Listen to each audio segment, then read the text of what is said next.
You're listening to the Culips English podcast.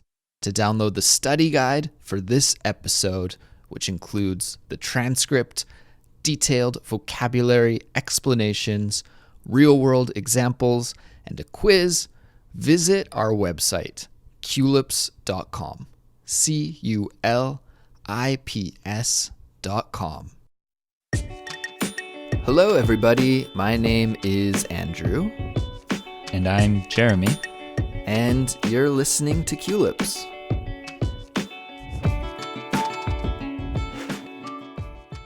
Hi, everyone. Welcome back to another edition of our Catchword series, which is the Culips series, where we teach you interesting and useful English, slang, idioms, phrasal verbs, and vocabulary. And today I am joined by my co-host, Jeremy. Jeremy, how are you doing? I'm doing good today, Andrew. I heard that we're going to talk about hockey.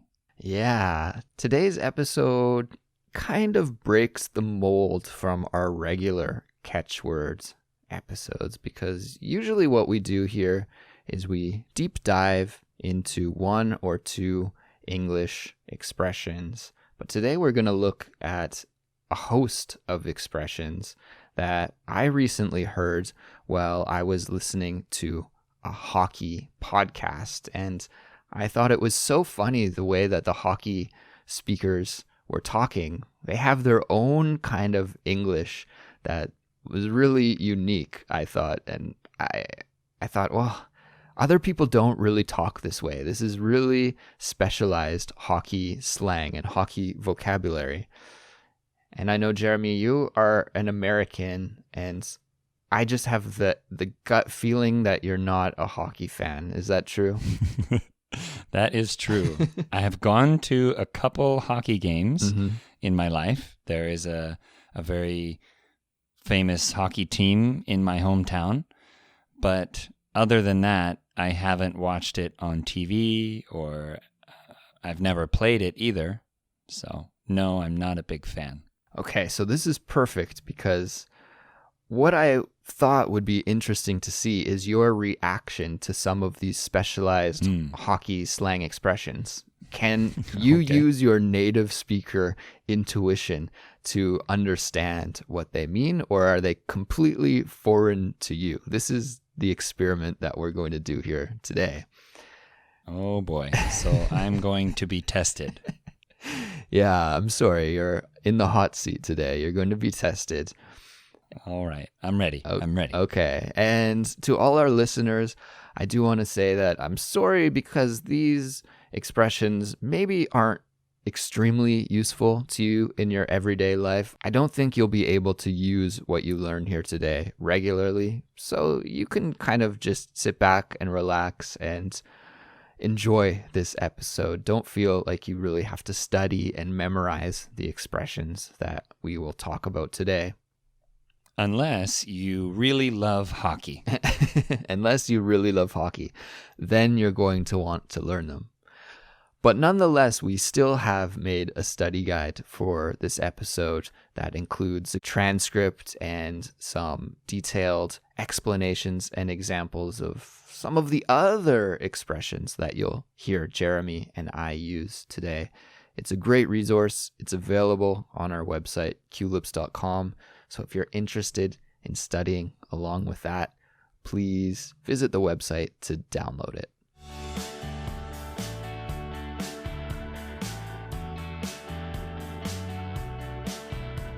Okay, Jeremy, let's get into it here. The first expression that I want to run by you is a very funny one, and it is Spittin Chiclets. Spittin Chiclets.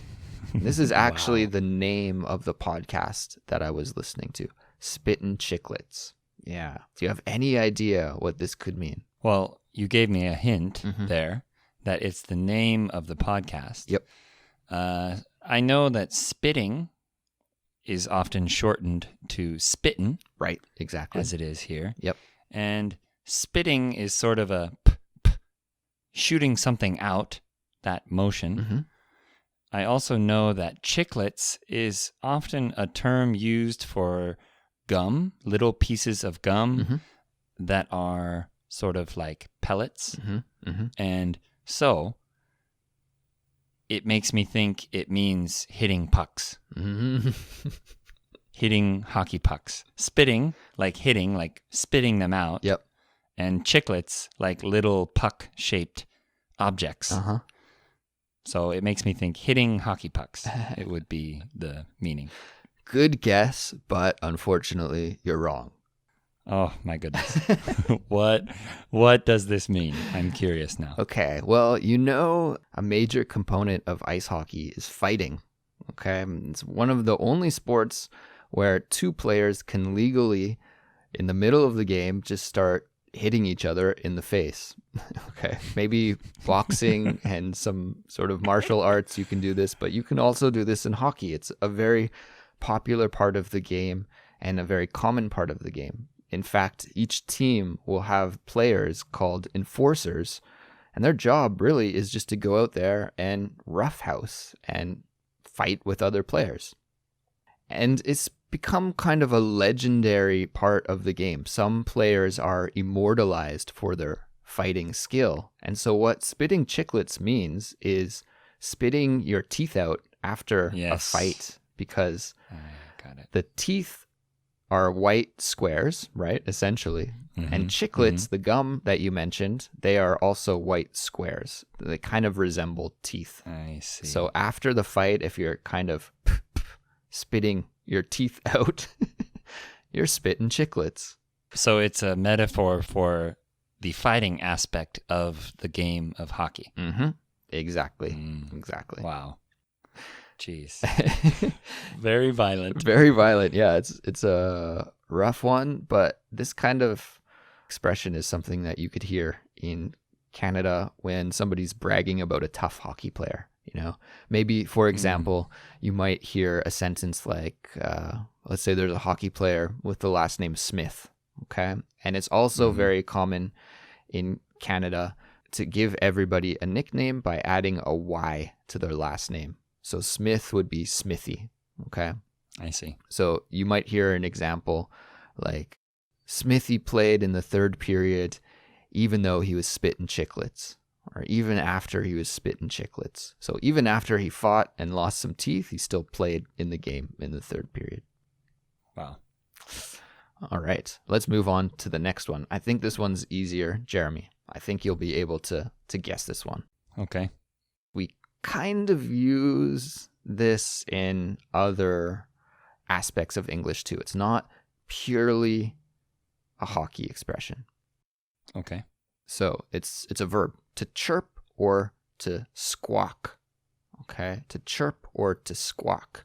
And maybe if I give you an example, it will help you decipher. It probably will. Yeah. But the first thing I think of is chirp is small and squawk is big. Chirp is a small bird's sound, and squawk is a bigger bird's sound. These are words for bird sounds. Yes, exactly.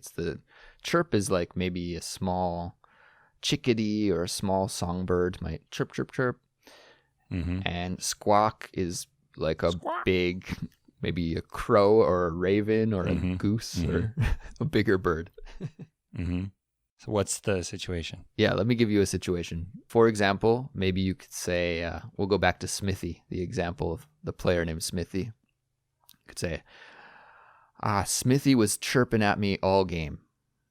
Yeah. Smithy was chirping at me all game. What do you think this means? The first expression that comes to mind is one with a curse word in it that we use often. But talking, S-H-I-T, this is the equivalent in basketball, which is my sport of choice. Yeah. But trash talking, we would say. Trash talking. Exactly. So to chirp or to squawk is really to taunt and annoy other players, right? You're trash talking them. It's a big part of any sport, I think, is talking to the opposition to try and get under their skin, to try and get them off their game, right? Distract them so that they're not focused on the game. And this is a good strategy for trying to win the game. And so I heard this. This was one of the most common expressions I heard in the podcast. The guys were continuously talking about chirping and squawking. And this just means trash talking. Exactly. I see. The next two expressions that I have for you are not really related to hockey, but I heard hockey players use them a lot. The first one is a sniff. Okay, a sniff. And maybe you could explain what this word sniff means, and then I'll give you the context. It's what you do when you breathe in through your nose to check the smell of something. Mm-hmm. If you want to check if a carton of milk has gone bad, you can open it and sniff near the opening to check if it is rotten or not. Mm-hmm. So it's a small this action. Yeah, investigating with your nose. Yes. Okay, so the context that I heard a hockey player use this expression, he was talking about his career and how his team made the finals one time. Okay, but then he said after that, we never made the finals again, not even a sniff. I think it means they didn't get close enough to even smell the food, so to speak, or it means they didn't get close to it because you have to be close to something to sniff it. Exactly. So here he's using this word sniff to talk about being close to reaching the finals again. They did it one time, and then the team was nowhere close to doing it again. It was a one-time only thing. They were not even close enough to smell that final game. I think we could use this in other parts of English. It's kind of a specialized slang expression, but it wouldn't sound too strange to me to talk about other things as well. With all of these, actually, if I actually heard them in context, I would be able to figure out what they mean, I think. And there's one final one, and I'm interested in your insights to see if Americans talk like this or if this is purely Canadian slang. Okay, but the context that I heard this final expression in was these hockey players were talking about getting pumped up for a game in the locker room. So they were talking about how they like to throw on some tune skis in the locker room before they get started. Some tune skis. Okay. What is a tune ski? It is a song. Yeah, exactly. Yeah. We do talk like that sometimes. Okay. There's probably some historical linguistic roots here to some Nordic language or something, but we do say that. Some tunskis, a brewski, people say for a beer, a brewski. We say that as well. Pass me a brewski. I can't think of any other words that we shorten that way. I know tune changes to tunski. Brew changes to brewski. Sometimes broski. Bro to broski. Bro becomes broski. And yeah, it kind of sounds almost like a Polish ending. Could be. Yeah. That would make sense. It can't be anything, though. You can't just say, can I borrow a Penske? Actually, you could say that. Could I borrow a Penske? That doesn't sound too bad. Doesn't sound bad. It's not standard. It would be kind of unique if you talk like that, but I could understand, right? You know, sometimes we change the way that we refer to objects just to lighten the mood a little bit. Of course, I would never talk like this if I had a meeting with my boss. That would be using a very informal expression in a very formal setting. But when you're with your friends and you're joking around, it's fun to use some of these alternative expressions to talk about things. And yeah, like we mentioned, the two most common, I think, are tunski and brewski. Unfortunately for English learners, though, sometimes being around native English speakers who do these kinds of things for fun, who make up new words for fun just to lighten the mood, sometimes they do that not knowing that they are making it more difficult for the English learner to understand what's going on. So yeah, what's really interesting is in the hockey league, the National Hockey League, there are a lot of foreign players from Europe and from Russia and other countries. And when some of these guys start playing, they already have high levels of English, but some of them don't. Some of them can't speak English at all. And it's fun to watch their progress over the years, because after 10 or 15 years in the league, their English is really good because they're in a totally immersive environment, talking with these hockey players all day long, talking with the coach all day long, etc. Mm-hmm. And it's funny, by the end of their careers, when you watch them in an interview, they're speaking perfect English and using these expressions like it's nobody's business. So I guess it's just, you need lots of exposure to them, but they're very hard, I agree, to understand at first. And some people might not realize that, like you mentioned.